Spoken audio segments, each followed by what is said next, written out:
here tonight. Stephen has published 11 books of fiction, poetry, and essays. He's also been active as a translator, editor, reviewer, and occasional teacher. His new novel is called Every Lost Country. I was looking at it a couple of days ago in a local bookstore, and I hope to purchase it very soon. Stephen's novel in 2006, Afterlands, was a New York Times Book Review Editor's Choice, and is now been optioned, I guess, for a film. And his work has been translated into 10 languages and has received 4 Golden National Magazine Awards, has been nominated for the Governor General's Award, the Trillium Award, and Britain's W.H. Smith Award.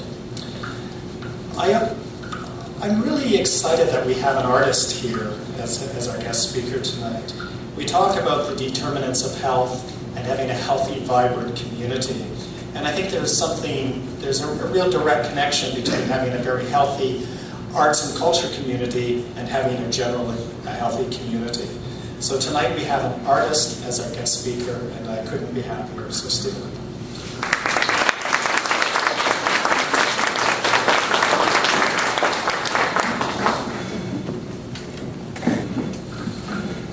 Thank you, Michael.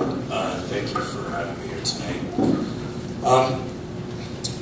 Tonight I'd like to talk about the issue that has been obsessing me for the last few years, obsessing me to the point that it lies at the thematic and emotional heart of my 2 most recent books, a novel and a book of poetry.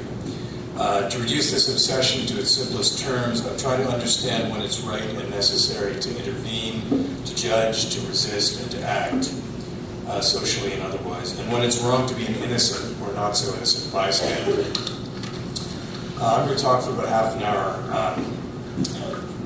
Start though by asking you a question. How many of you here know who Warrant Officer Hugh Thompson is or was? That's Warrant Officer Hugh Thompson Jr. Has anyone heard of him? Yeah, he's not well known at all, and I thought probably no one would be familiar with him. He's one of the rare and true heroes of recent American history. He was nevertheless vilified and hounded for most of his adult life before finally, about 10 years back, starting to receive the recognition he deserved, though, as you can see, not very much recognition. It was too late by that point. He died of cancer a few years ago. Or maybe it's not too late. Or maybe it is too late for him, but not for us. The recognition, I mean, the acknowledgement of what he achieved and what it means. Hugh Thompson was a U.S. Army helicopter pilot who was flying over the village of My Lai, Vietnam in 1968, while Lieutenant John Kari and Major Ernest Medina were leading their men in a punitive operation now widely known as the My Lai Massacre. Incredulous and indignant, Hugh Thompson landed his helicopter between Kari's men and the few surviving villagers and ordered his 2 door gunners to fire on any American troops who tried to continue the killing. Also, Thompson and one of his 2 men took an injured Vietnamese child on board the copter and flew him back to a U.S. base for treatment.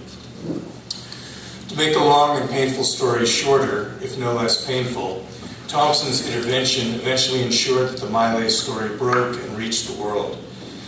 His heroism, however, was greeted mostly with rage in the USA. He was called a liar, a traitor, and many other things I can't repeat here tonight. Thompson's life spiraled downward into alcohol and depression, which is not surprising.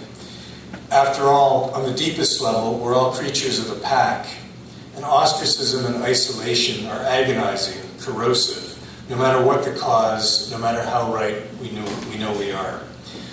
To put it another way, self-respect is felt in the mind, but shame and loneliness are felt in the gut, and the gut trumps the mind every time. It's heartbreaking to think of Thompson's lonely years spent at the bottom of a shot glass, rejected by the nation he loved and fought for after doing what he'd known to be right. How I learned about Thompson is interesting in terms of timing. In the winter of 2006, I was reading a review in a 2-year-old issue of a newspaper in which the reviewer mentioned My Lai and Hugh Thompson, whom I'd never heard of. Like you, I hurried over to my laptop, and a few clicks of the mouse later, I was reading his fresh obituary. because he died literally days before, and after those 3.5 decades of alternating vilification and neglect, depression, alcoholism, and, as I mentioned, eventual acknowledgement of his heroism.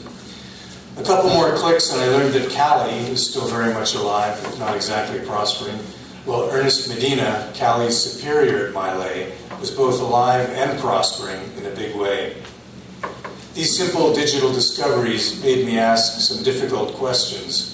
Not only why bad things happen to good people, but also why good things happen to bad people. Life plays odd synchronous chords, sometimes major chords, sometimes minor. So the day before I began preparing this talk, I was walking downtown when I ran into my friends John and Sharon, who seemed shaken. John explained that they'd just broken up a fight on Princess Street.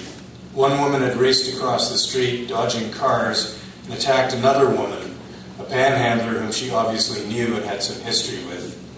The other woman managed to get up off the sidewalk and defend herself. It looked like they were going to hurt each other or someone was going to get thrown into traffic.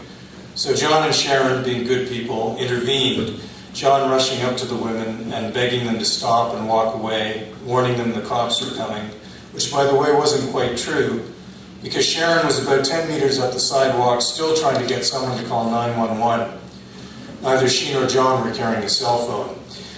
A number of passers-by, or call them bystanders, had cell phones but kept walking faster, if anything, except for two youngish guys who did obligingly remove their cell phones, and then, without calling for help, held them up to catch video of the altercation.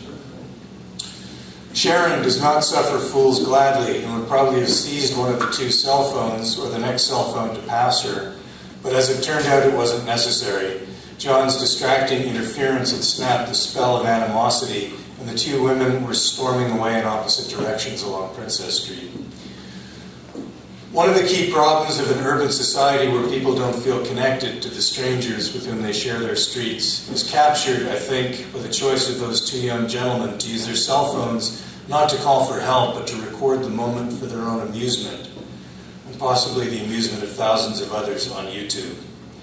And this might be a place to mention in passing that the women looked strung out and desperate, exactly the sort of people whom the more comfortable citizens of a city like ours either feel no obligation to help because they assume that desperation is simply their default condition, or else are afraid to help. Now I'm going to ask you to imagine a situation.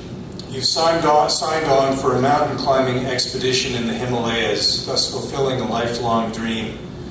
Expert guides will help you to summit Cho Oyu, a high peak near Mount Everest. You've trained for a year to get in shape for this assault. You've paid a lot of money to be here, and most of that money was borrowed or placed on your credit card.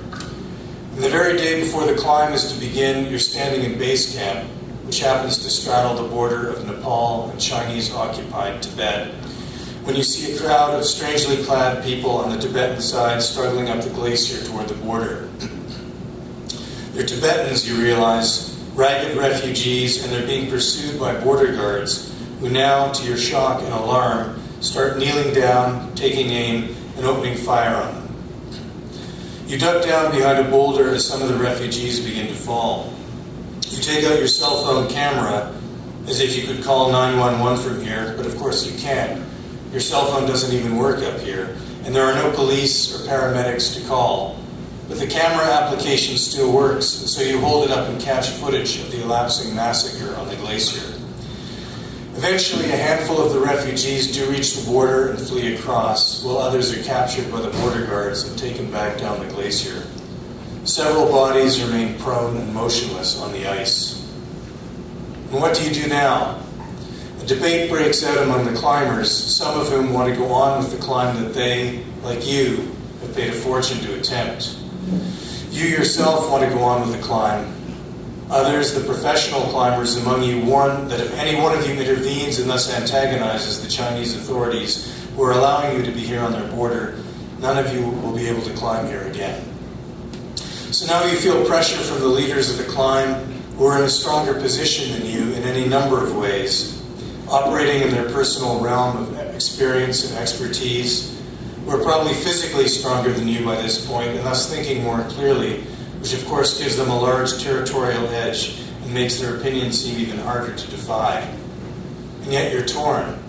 You've been a witness to something evil, because after all, these unarmed refugees have not been shot for invading China, but for trying to leave, like East Germans trying to get across the Berlin Wall. And you have this damning footage showing these people trying to escape and being shot down like dogs, as one of your companions now puts it. So now you and this friend begin discussing the possibility of abandoning the climb and going down to the nearest large town to bear witness to what you've seen and to upload your graphic footage to YouTube, so the world will know what has happened here. You know you should do this, but what makes it even harder to decide, besides the fact that you'll lose the chance to climb the peak and you'll also lose the thousands of dollars you spent to come here, no refund. What makes it harder is that the majority has decided not to intervene, but rather to turn a blind eye.